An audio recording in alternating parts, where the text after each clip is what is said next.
Hi guys, Aaron here with Ghost Raptor Gaming and Guns, and today we're going to talk about one of the most popular guns in the United States through 2019 all the way to present day, and probably one of the most popular guns in the world. Today we're talking about the Smith & Wesson 442 Airweight Bodyguard in .38 Special. Now, this is, full disclosure, I have no relationship with Smith & Wesson. They have no relationship with me. They didn't send me this gun. They didn't pay me for the review, nothing like that. This is actually my brother's gun. He bought this from Bullseye Shooting Supplies right here in Woonsocket, Rhode Island. A link in the description to their website and Facebook. And I believe he paid at the time about $350 for it. Now these things typically go for about $450 these days with the pandemic and everything like that. But I really do think that even at $450, it's worth every penny that you pay for it. It's really overall a good gun with a couple of caveats that you're going to have to get used to. So I don't know the exact specs on this gun. It's got a 2-inch barrel. It's extremely light. It has I believe this is an aluminum frame. I could be wrong. It might be scandium. It's based on the Chief Special, so it is a 5-shot cylinder. It is plus P rated, and this particular one is a double action only design, meaning that gun, clear and safe by the way, well clear, no safety. Actually, yes, this one doesn't have a key safety. Some of these comes with a key safety much like Taurus handguns. Looks kind of like a handcuff key, put it in, turn it, and it disables everything. This is double action gun only, so that's it. No cock and the hammer, just point and shoot. It's a pretty simple affair. Now, the sights are very simple, very rudimentary. You have a front sight ramp. It is serrated. And then you have a rear sight. Not exactly an aperture. It's a very minimalist kind of rear sight. Very similar to the .38 Special Model 10 that I did a review on. It has a very, very basic rear sight, and it's all blacked out. So in low light situations, this isn't great. However, my understanding is that I believe it's Crimson Trace does make a laser for this, so you can get that. Grips are rubber. Backstrap is completely smooth. This is a wraparound grip, so you do have some finger texturing on the front strap right there. Cylinder release is serrated, as you can see, and so that's a simple affair. Push it forward, use your index finger to rock the cylinder out, and then it does not have a full-length guide rod. As you can see, it has a very short kind of, I shouldn't say guide rod, ejector rod. So what that means is when shooting this, to reload when you're out, you push your cylinder release forward, use your index finger to open the cylinder latch here, or open the cylinder, and then you're going to have to basically upend it. And what you're probably going to have to do, and this isn't all the time, this is just some of the time, is give that a good slap like that. Nice firm slap. That'll kick your brass loose, because a lot of times if you just do this kind of thing, brass isn't going to kick loose. Not all the time, but some of the time. And in a high stress self-defense situation, you want those cases out fast. So slap that thing fairly firmly, they'll come right out. Reloading is pretty simple, one at a time into each chamber. Pretty typical for a revolver, or you can use a speed loader. The only thing that kind of sucked about using speed loaders with this gun was one of my preferred loadings for I almost said 357 Magnum, no, not 357 Magnum, .38 Special is a Remington green white box, 125 grain, it's 130 grain semi-jacketed hollow point. Now that is a great loading, but the projectile is very long. So when you insert a speed loader in here with that loading, it's very easy to just drop that in, turn the knob, bam, close it up, and you're back in action. But what I noticed with this was full wad cutters or like 158 grain lead semi-wad cutters, because the overall length of the projectile is shorter, it's harder to line that up and get those rounds to drop right in. That being said, you can do it, but I would highly suggest that you just practice a lot with it. Now, no trigger reset, but we'll get right into the double action trigger. It is really smooth, zero take up here, like a 0.5 millimeter maybe. There's just a tiny bit right there. and then as you pull it, it is a little stagey, but it has this really crisp, clean break. And reset, being a double action revolver, is all the way out. If you're shooting to reset on this type of gun, I don't think you really need to in this type of gun. This is an up close and personal defense handgun. So we've talked about the trigger, we talked about the cylinder, the sights, the cylinder release, the grip, and the only thing that I forgot to mention is it is rubber and you do get a bit of a pinky dangle. Really not an issue on this gun. Shooting this gun, however, has one or two real issues for me.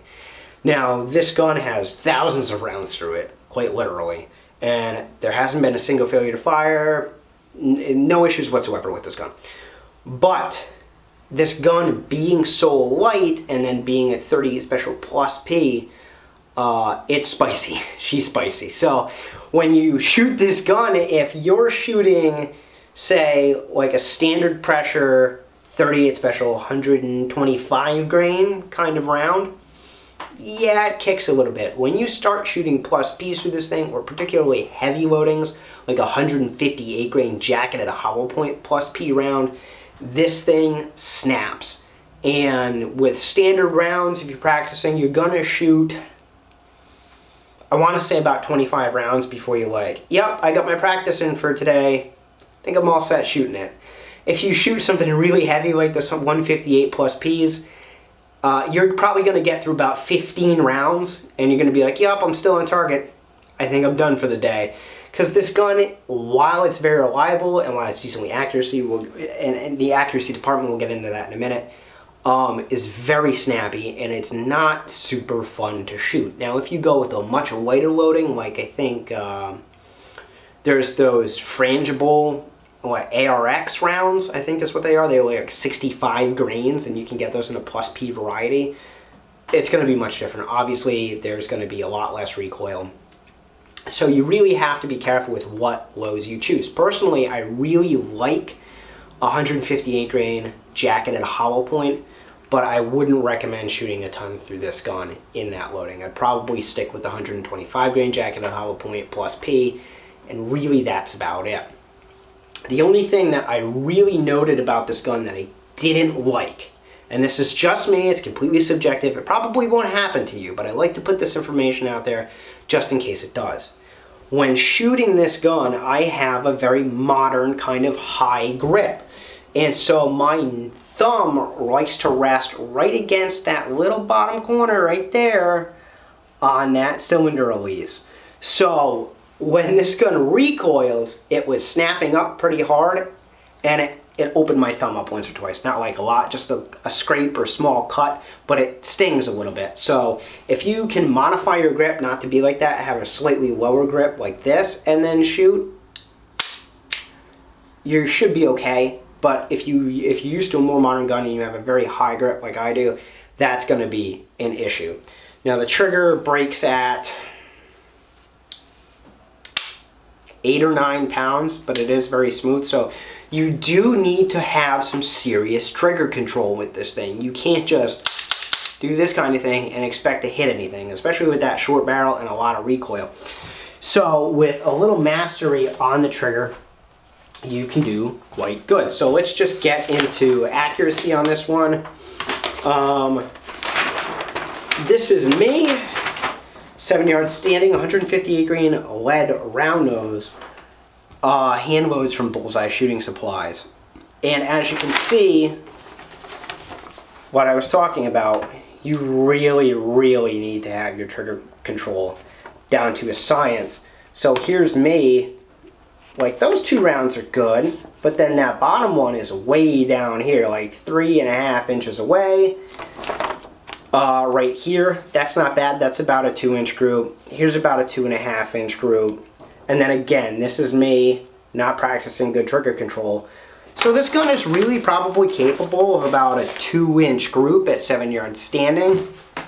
But it's really going to depend on your loading and that trigger control. Now I've noticed that most of the guns that I own that are 357 Magnums or 38 Specials really like Arm Score, 158 grain full metal jacket.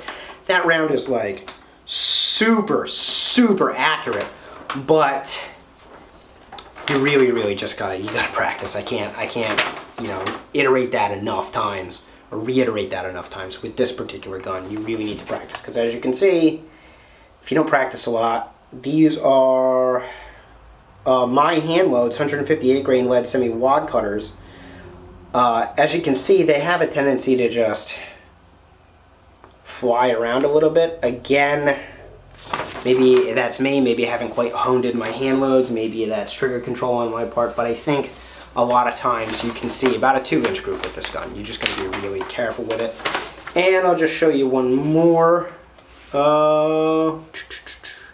This is me, 158 grain jacket, a hollow point hand loads. And you can see that like 2.5-inch group right there and right there. And then obviously there's a few flyers here or there. So it is a gun that you have to practice with. Now, is there anything else that we really need to talk about this when it comes to this gun? There is. There is one thing that's really important. This is not a first-time buyer's handgun. This is not a woman's handgun. If you're a female out there, no offense, don't buy this gun. You're gonna have a bad time. It kicks a lot. It's a double action trigger only. So you're gonna be like, this gun kicks like a mule, and it's not that accurate because you're not an experienced shooter. If you are, like myself, then you could do a hell of a lot worse for self-defense. But if you're a first-time buyer or a female shooter, this probably isn't the gun for you. With that being said, again, it's extremely reliable. It is capable of good accuracy. I do like it a lot, and it's no wonder why this has been one of the best-selling guns for the past 3 or 4 years running now. I think that about does it for me today, guys. This has been Aaron with Ghost Raptor Gaming and Guns. Thank you for tuning in. If you want to support me, always like, comment, share, subscribe, all that good stuff helps me with the algorithms. And if you want to support me a little bit further, go ahead, find me on Patreon. I'll put a link in the description to that. Sign up for $1 a month.